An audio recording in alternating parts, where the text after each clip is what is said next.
Rahimahumullah, tadi saya mendengar dari ketua Kalam dan ketua WA menceritakan tentang Wahabi hingga Syiah.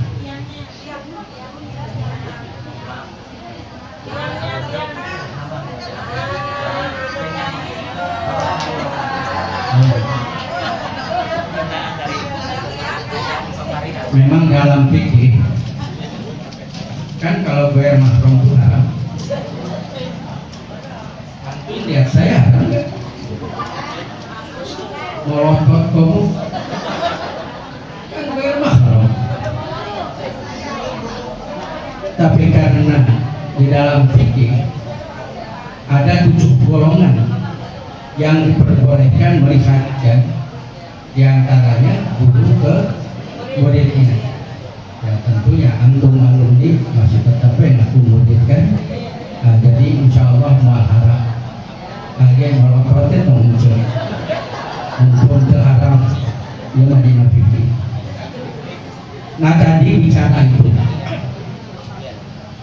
juga tadi bicara masalah barokah, sehingga ketua Kalam ingin ada pengajian yang jelas. Kalau keilmuan, saya yakin di belakang saya banyak dokter dan banyak kiai, banyak ustaz.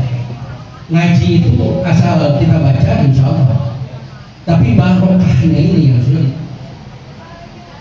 Nah ini yang harus kita pertahankan.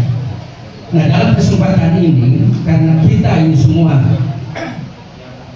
yang kumpul ini adalah alumni Al-Basturiyah, saya ingin menyampaikan amanat, nasihat, wasiat pendiri Al-Basturiyah. Karena ini harus disampaikan wabil khusus pada keluarga, terus alumni dan lain sebagainya. Nah tadi juga ketua Kalam menyinggung masalah sholat. Nah ini yang akan saya sampaikan.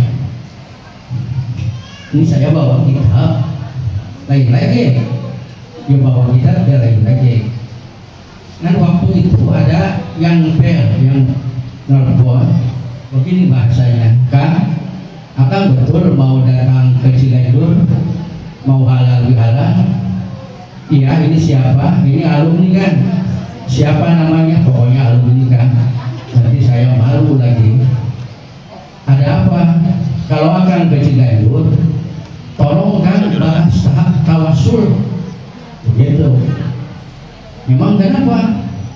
Wah, saya selalu berhubungan dengan orang yang membid'ahkan tawasul. Makanya saya bawa kitab. Tetapi dia namanya ikut cuma hadiran itu Allah. Nah jadi yang akan saya sampaikan ini ada wasiat amanat dari pendiri Al-Basturiyah. Tertulis ini kepada Kiai Haji Waliullah Almarhum. Banyak yang saya sebutkan ke 1 dan nomor 1 hubungan dengan sholat. Begini bahasa almarhum Kiai Muhammad Masrur, Allahumma yarhamuh. Amin. Sholat kudu halus. Ngerti tidak? Ngerti tidak? Namun heger ngajar, ngerti tidak? Cicing wae. Kan di deketan itu simbol itu nuluhan itu tadi kan. Sholat kudu halus. Umpama sholat halus, sagala oge halus. Sholat halus di dunia bisa ngadatangkeun milik rizki anu loba, bisa menang barokah. Bahasa Jakarta, sholat mesti benar, bagus, benar.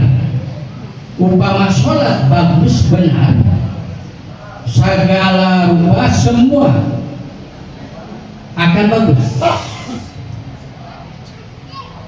melaksanakan sholat di dunia akan mendatangkan rizki milik yang banyak dan berkah. Nah ini sholat anu alus anu kumaha, sholat yang benar yang bagus itu gimana? Nah sehingga almarhum Kiai Muhammad Mastura dia berpikir mana yang pas untuknya dan untuk generasinya dalam melaksanakan sholat. Nah sehingga beliau istikharah dan lain sebagainya akhirnya menukil memindahkan masalah-masalah sholat dari berbagai kitab fikih ke dalam satu kitab yang namanya Kaifiyatus Sholat. Nah jadi almarhum mewujudkan kitab Kaifiyatus Sholat dalam rangka menerangkan, menerjemahkan sholat singalus. Jadi sholat yang benar menurut pendapat beliau almarhum adalah yang ada di Kaifiyatus Sholat itu.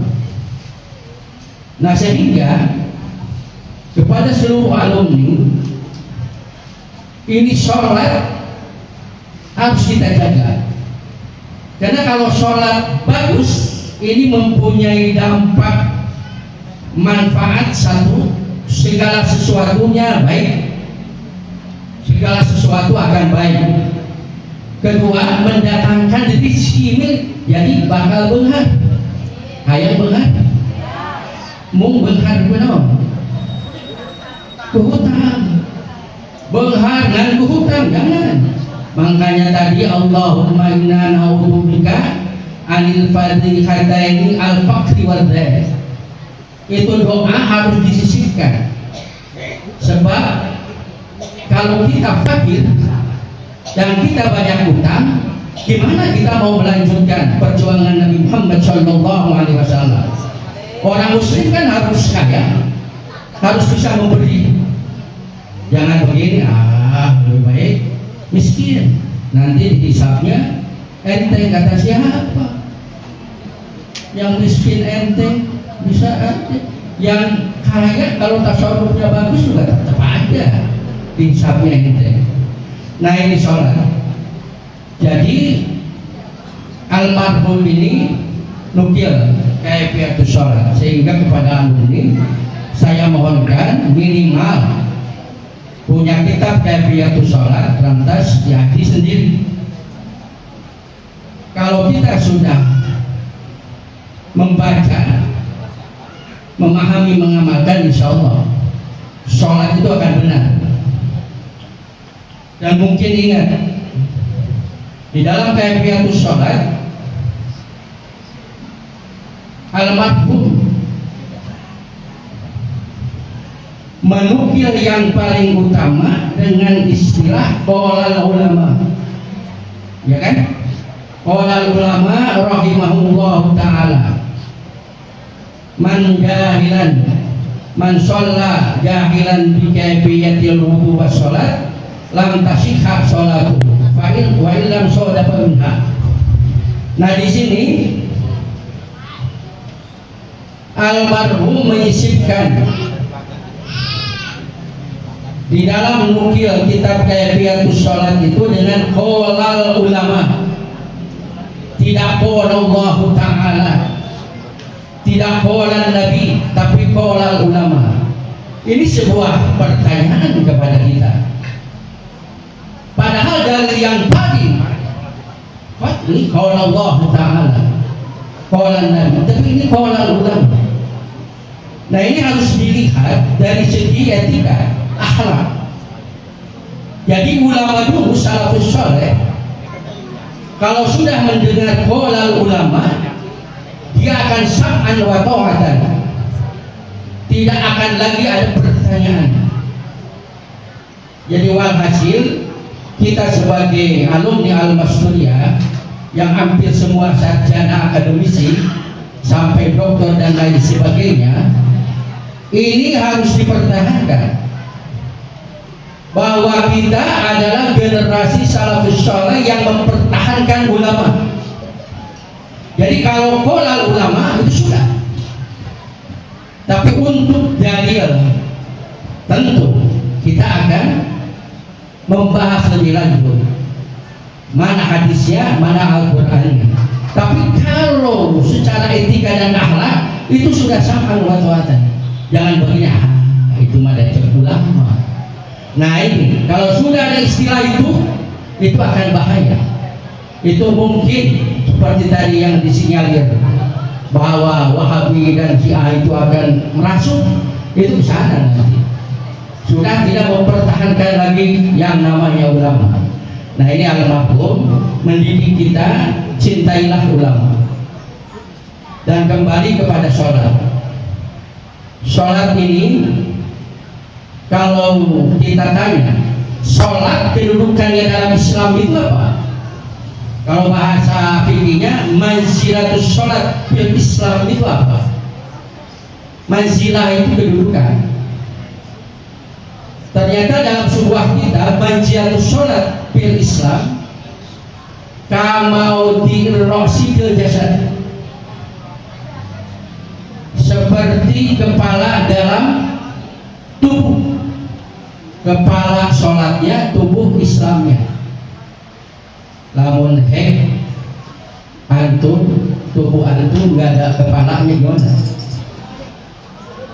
Ya Allah, sirahnya ada dulu. Hati Allah, nggak ada kepalanya gimana? Coba ngaca bisa? Mana bisa? Matanya di kepala. Nah itulah. Jadi sangat-sangat penting itu sholat. Mendatangkan kekayaan dan barokah. Sholat alusten. Sholat alusten kumaha? Aji kayak piatu sholat. Kumaha cara sholat halus tah eta dina kayak piatu sholat. Menurut pendapat almarhum. Sebab kayak piatu sholat itu sholatnya mazhab Imam Syafi'i, bukan yang lain. Bakal benghar jeung berkah. Lamun alus sholat, sahan hayang berkah. Naon ainaran berkah? Berkah teh padlum minallah. Padlum minallah kasaha lima iyasa. Berkah bakal Allah anugerahkan kepada orang yang Allah hendaki. Siapa mereka yang Allah hendaki?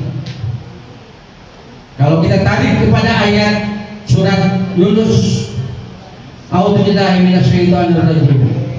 Wallahu yad'u ila daris salam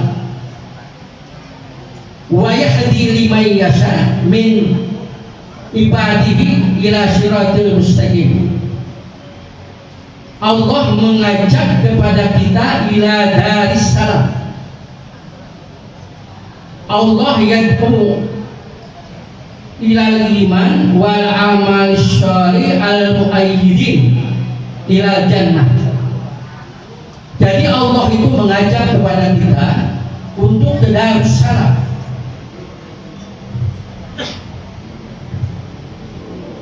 Mana Darussalam?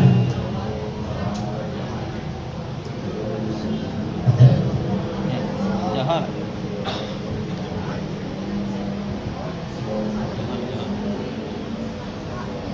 Orang yang diberkahi Allah adalah orang yang dikehendaki Allah.